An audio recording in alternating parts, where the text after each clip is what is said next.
자, 다음 수업을 시작하겠습니다. 우리 교과서는 16페이지이고 학습지는 6페이지 할 차례죠. 저번 시간에 중앙집권 국가들의 특징에 대해서 배웠습니다. 이 중앙집권 국가는 우리 한국에서 고대 국가라고 하고 삼국시대를 의미합니다. 삼국시대, 그러니까 고구려 백제 신라를 의미하겠죠. 그 국가들의 특징이 어떤 것들이냐? 정복활동이 활발했다, 왕위세습이 활발했다, 그리고 행정적인 부족이 이제 없어지고 행정적인 구역으로 변했다. 그다음에 관리들의 등급과 공복을 제정했다. 그리고 각 국가별로 귀족회의가 나왔었고 율령, 불교가 등장했었다 정도로 알아두면 되고, 여기서 봤었던 이 초기 국왕들은 나중에 뒤에서 나올 거니까 거기서 좀만 더 자세하게 봅시다. 특히 요 네모랑이 중요하다고 했었습니다. 네모랑은 광개토대왕이랑 연관되는 왕이기 때문에 굉장히 중요한 왕이다 라고 기억하고, 오늘 6페이지부터 가겠습니다. 6페이지 가야. 가야는 삼국시대에 같은 시대에 있었던 국가이긴 한데 얘는 삼국에 껴주지 않지.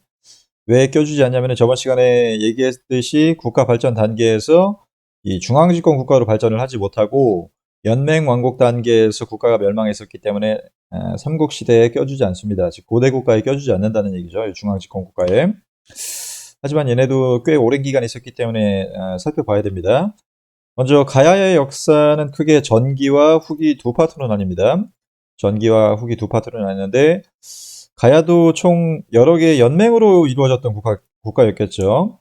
가야는 총 6개 연맹이었었어요. 6개. 총 이렇게 6개 연맹의 국가였었고, 그 중에서 초반에는 김해의 금관가야를 중심으로 해가지고 연맹이 형성이 되어 있었습니다. 김해의 금관가야.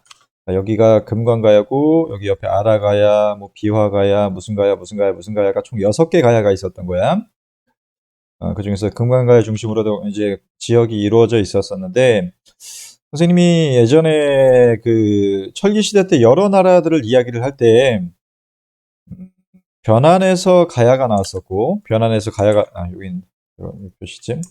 변환에서 가야가 나왔었고, 이 가야의 대표적인 특징은 철기와 변홍사 두 가지만 기억을 하면은 이게 가야 역사하고도 가야 역사 공부를 그냥 다 한 거라고 얘기를 했었습니다. 가야도 마찬가지입니다. 자, 가야 여기 보면은 변홍사가 많이 발전했었고 철기 문화가 발전을 해서 당시 다른 지역에도 많이 수출을 하고 있었다라는 내용이 제일 중요한 내용 중에 하나입니다. 교과서 18페이지를 보면은 여기 여러 철 덩어리들이 많이 사진에 나오죠. 여기 보면은 덩이새라고 하는 것은 불순물을 제거한 순도 100%의 철이야. 이거를 일본 애들한테 갖다가 팔았었어요. 일본 애들한테 갖다 팔았었고, 이게 거의 화폐의 용도로도 이용을 했었습니다. 일본에서 뭐 사고 싶으면은 요거 덩이새 하나 내면은 그냥 이거 살 수 있었던 거야.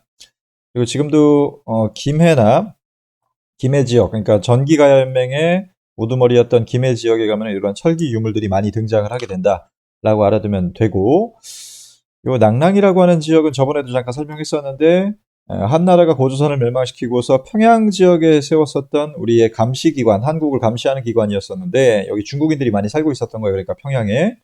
그런데 그 지역에서도 이런 가야의 철기를 많이 수입을 했었다라고 기억을 하면 되고,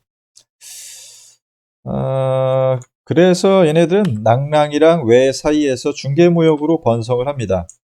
당시 지도가 제대로 나와 있는 게 없네요.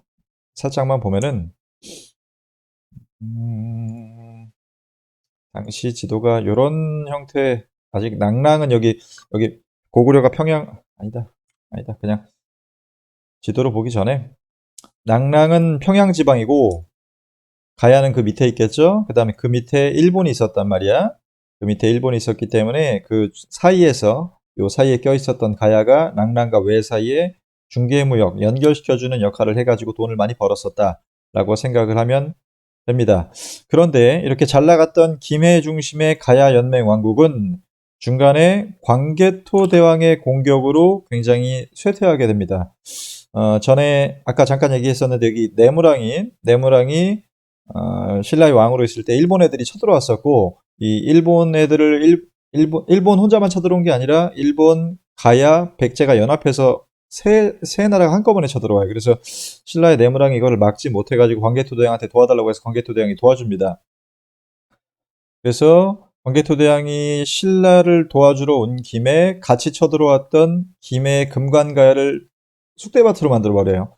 그래서 이때부터 금관가야는 쇠퇴하고 가야의 전기시대, 전기가야 연맹은 끝나게 되고, 이 육가야 연맹 중에서, 아까 봤었던 육가야 연맹 중에서 다른 가야였었던 대가야가 이제, 우두머리의 자리를 차지를 합니다. 그래서 여기 고령 지방의 대가야를 중심으로 해가지고 후기가야 연맹이 성립이 됩니다.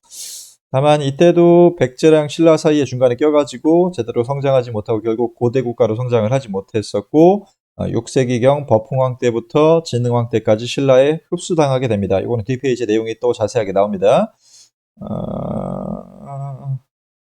여기 보면은 금간가야가 버풍왕 때 편입이 되고 신라에, 그다음에 진흥왕 때는 대가야를 정복하게 되죠.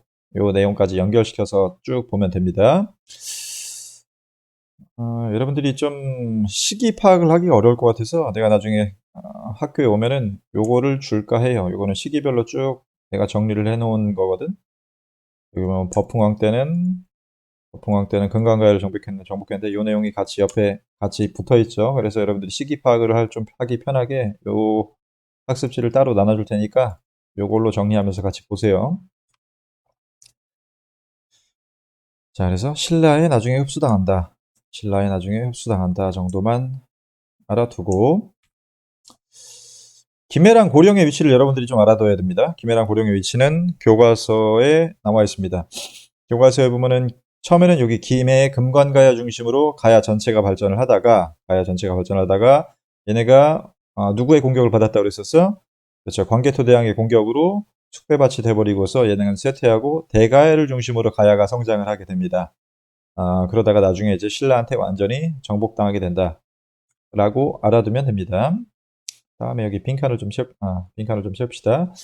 삼국은 초기부터 왕권이 강하고 왕위가 독점적으로 세습되지 않았었죠. 처음에는 왕위를 부족마다 돌아가면서 했었다고 그랬었지. 그다음에 삼국의 지방행정 조직은 군사적인 성격이 강해서 군 지휘관이 지방관을 겸직했다라고 하는 게 맞는 내용입니다. 그다음에 가야는 중앙집권 국가로 발전하지 못했었죠. 아까 여기 고대 국가인 중앙집권 국가로 발전하지 못하고서 신라한테 멸망당하게 됩니다. 골품 제도는 개인의 신분만이 아니라 사회 정치적 활동 범위를 함께 정했다. 그래서 옷 크기나 아니면 집 크기까지 같이 제한을 하는 그런 제도였었다라고 얘기를 했었습니다. 이 내용도 교과서 17페이지에 나옵니다. 옷 색깔, 그리고 집 색깔, 그리고 가옥 수레 크기까지도 전부 다 규제를 했었던 제도가 신라의 대표적인 귀족들의 신분 제도인 골품 제도였었다라고 기억을 하면 되고, 그다음에 다음 빈칸, 삼국은 지방 세력을 통합해서 국왕 중심의 통치 체제를 정비하면서 공복을 마련했었고, 공무원들의 복장이죠. 그러면은 그 공무원들의 복장 이외에 또 어떤 것까지 같이 제정을 했냐?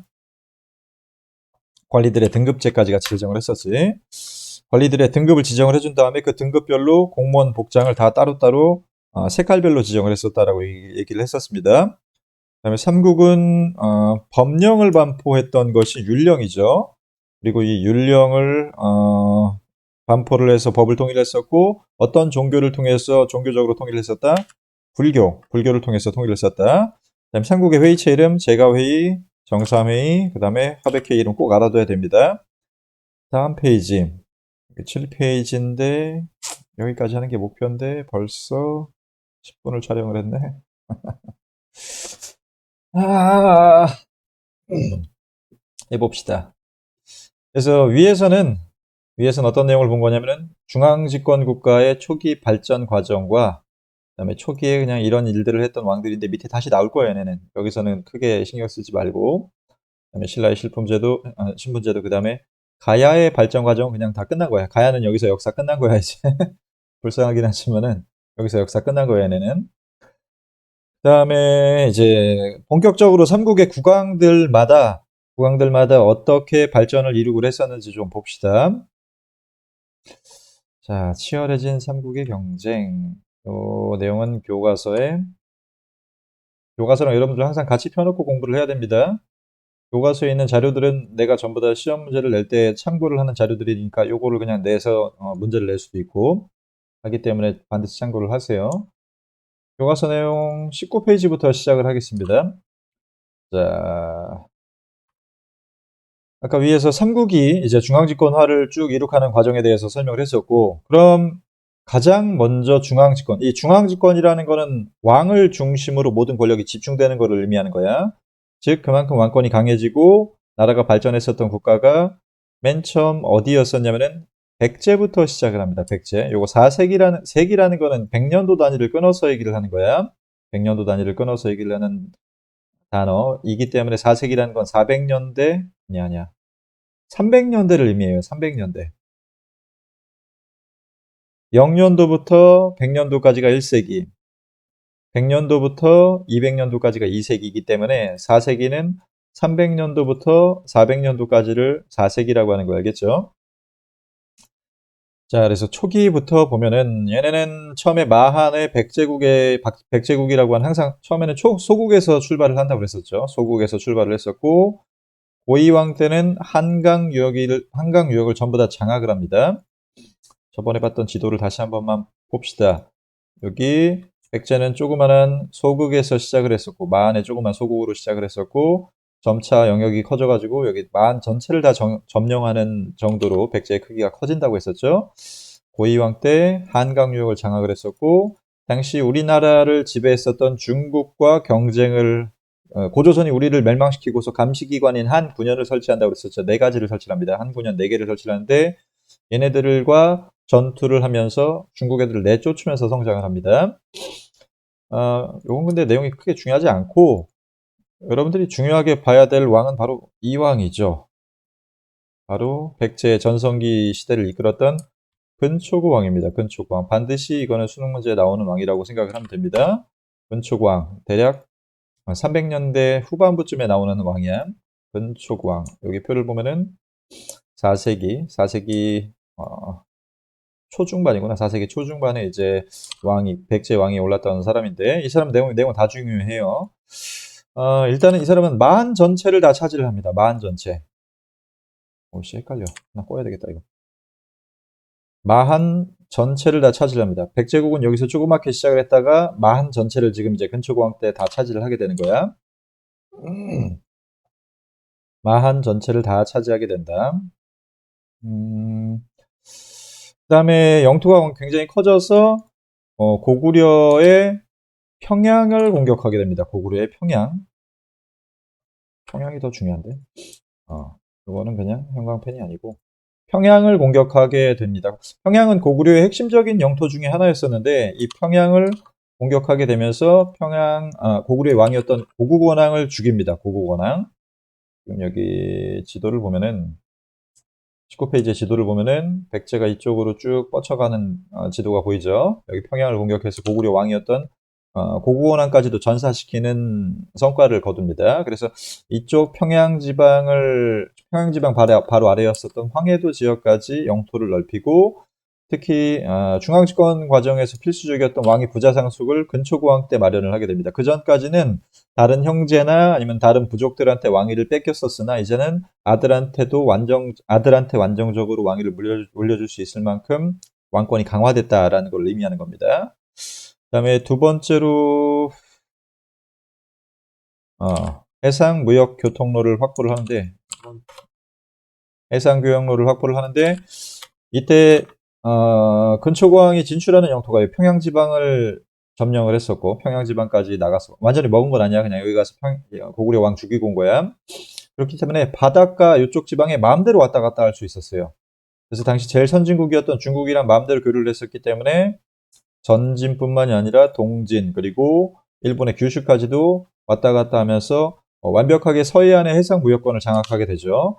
그래서 중국과 백제와 가야와 일본을 연결하는 해상 무역 루트를 확보하게 됩니다. 이러면서 이제 백제가 굉장히 강력해지는 국가로 성장을 하게 됩니다.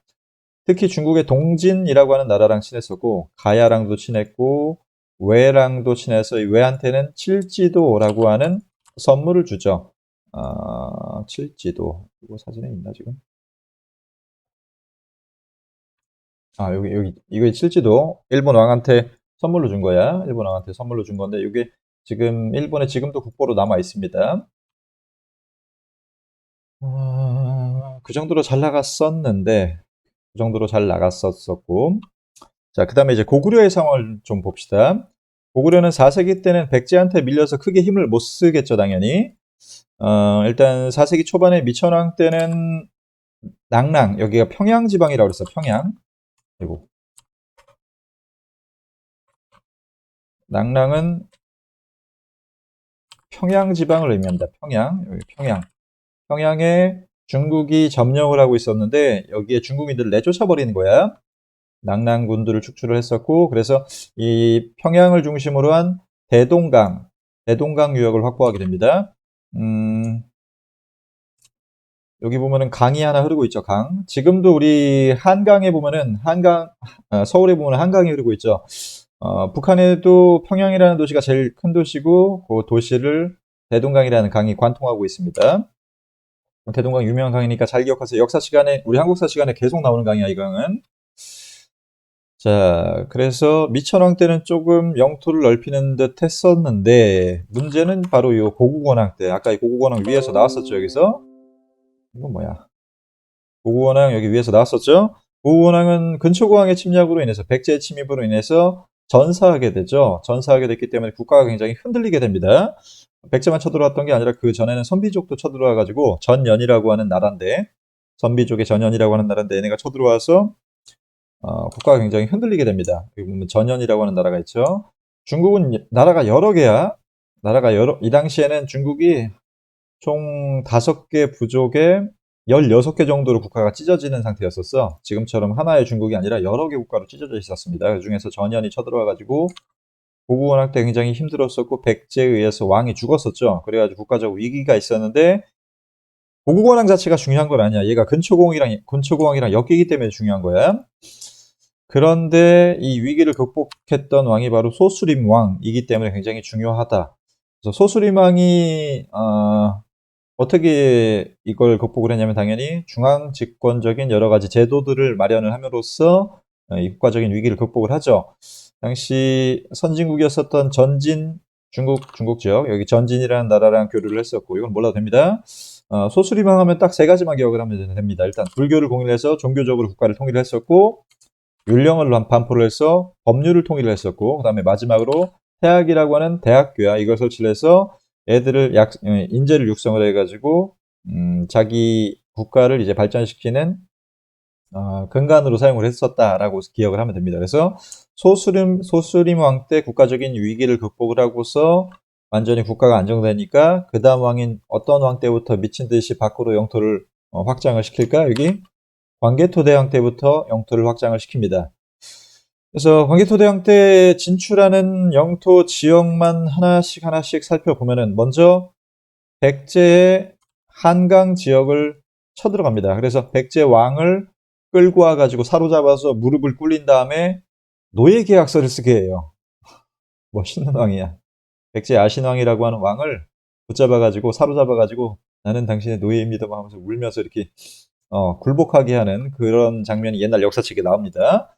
그다음에 아까 얘기했지만 신라의 내무랑이 일본 왜구가 쳐들어왔는데 그때 가야랑 백제랑 일본이랑 같이 쳐들어오니까 이걸 막지 못했다고 그랬었죠. 그래서 신라를 도와서 일본 왜구를 격퇴해 줍니다. 공짜로 도와준 건 아니겠지 당연히. 이때 도와주면서 이때부터 고구려는 신라한테 이래라 저래라 간섭하게 되는 그런 우월적인 위치에 서게 됩니다. 그리고 왜군 반격퇴한 게 아니라 같이 쳐들어왔던 가야까지 쑥대밭으로 만들어 놓으면서 금관가야가 이때부터 쇠퇴하게 된다라고 전 페이지에서 봤었습니다. 여기 광개토대왕의 공격으로 금관가야와 전기가야 연맹이 해치가 된다. 그 다음에 두 번째 쳐들어가는 곳은 후연, 거란. 요 지도는 20페이지를 봅시다. 20페이지에 보면 훌륭하다. 이거 다 우리 건데 지금 중국 놈들이 고구려가 지낼 거라고 미친놈들. 자, 봅시다. 여기 백제 한강유역 쳐들어갔죠? 그 다음에 여기 내려가서 신라 지나서 가야까지 쳐들어갑니다. 그래서 여기 쳐들어온 일본 군대 내쫓아버리고 후연. 아까 전연 있었지, 전연. 전연 다음에 등장한 연들이 후연이야. 그다음에 거란 가끔 들어본 적 있었을 겁니다. 거란도 중국 민족 중에 하나예요. 중국은 몇십 개 민족이 섞여 있는 나라예요, 지금. 하나의 중국이라고 딱 돼 있지만은 옛날에는 몇십 개의 민족이 섞여 있었던 나라였었습니다. 그다음에 부여도 쳐들어가고 여기 부여에서 떨어져 나온 동부여도 쳐들어가고 해서 안 쳐들어간 데가 없어. 그래가지고 여기저기 영토를 넓혀가지고 엄청나게 강해졌기 때문에 당시 중국의 황제들만 사용을 했었던 연도에 호칭을 붙이는 연호라고 하는 걸 사용을 합니다. 이 연호는 중국 황제들이 연도에다 호칭 붙이는 거야. 당시 광개토대왕은 영락 1년, 뭐 영락 2년 해가지고 연도 앞에 호칭을 붙였었는데 이거는 왜 중국 황제들만 사용을 했었냐면은 연도를 연구한다. 그러니까 달력이 해가 움직이는 것을 연구한다는 것은 하늘의 아들이었던 황제만 할 수 있는 일이었었어. 해의 움직임을 관찰을 하고 이 해가 이때 바뀐다. 그리고 이때는 뭐 몇 월 달이다. 이때는 뭐 계기 월식이 일어난다. 그런 걸 볼 수 있는 거는 하늘의 아들이었던 중국의 황제만 할 수 있었고 얘가 전 세계의 짱이었었어 당시에. 그래서 전 세계의 짱이었었던 황제만 할 수 있었던 것을 우리나라의 광개토대왕도 나도 황제 할 거야 라고 하면서 붙이게 된 게 영락이라는 겁니다. 영락. 그러니까 광개토대왕이 자기가 중국의 황제랑 맞먹었다는 거야. 나도 하늘의 아들이야 라고 얘기를 하면서 나도 연도를 관찰을 하고 달이나 해의 움직임을 관찰을 하는 하늘의 아들이다 라고 선포를 하는 거랑 마찬가지라고 보면 됩니다. 영락. 이거 중요하니까 잘 기억을 하세요. 그래서 광개토대왕 때 영토가 남북쪽으로 굉장히 넓어졌었고 그 다음 왕이었던 장수왕 때도 굉장히 영토가 넓어졌어요. 이 두 왕을 중심으로 공부를 하길 바랍니다. 이때도 영토가 넓어서 다용강편이네. 미안해. 아유. 장수왕 때는 중요한 거부터 봅시다. 항상 시험에 나오는 거. 여기 평양천도를 원래 고구려의 수도는 여기 국내성이라고 하는 곳이었었어요. 국내성이었는데 수도를 평양으로 옮겨요. 평양은 한때 백제한테 점령당했었지만 이제 광개토대왕 때 완전히 안정을 되찾고 수도를 장수왕 때 옮겨가지고 장수왕이 수도를 여기 밑으로 옮겼다는 거는 앞으로 어떻게 하겠다는 거예요? 요 밑으로 내려가겠다는 거죠. 내려가겠다. 그만큼 영토를 이만큼이나 넓혀요. 이게 장수왕 때 지도예요. 이게 지금 장수왕 때 지도. 장수왕 때 여기 점점점점 표시되어 있는 게 장수왕 때 진출을 했던 지도입니다. 그래서 남쪽으로 진출하겠다라고 하는 정책이죠. 그렇게 해서 백제의 수도였었던 한성까지 완전히 점령을 하게 됩니다. 한성은 아까 19페이지 전 페이지의 지도를 보면은 백제 영토였었고 백제 수도였었는데 이거를 점령을 해가지고 고구려 영토로 만들어 버리는 거야. 그렇기 때문에 백제들은 한성에서 도망쳐가지고 여기 두 번째 수도인 웅진, 지금의 공주 지역입니다. 공주에 가면은 여러분들 백제 유적 중에서 제일 유명한 뭐가 있냐면은 어떤 왕릉이 있어요? 무령왕릉이 있어요. 무령왕릉. 무령왕릉이 여기 웅진 공주 지역에 있습니다. 공주 지역.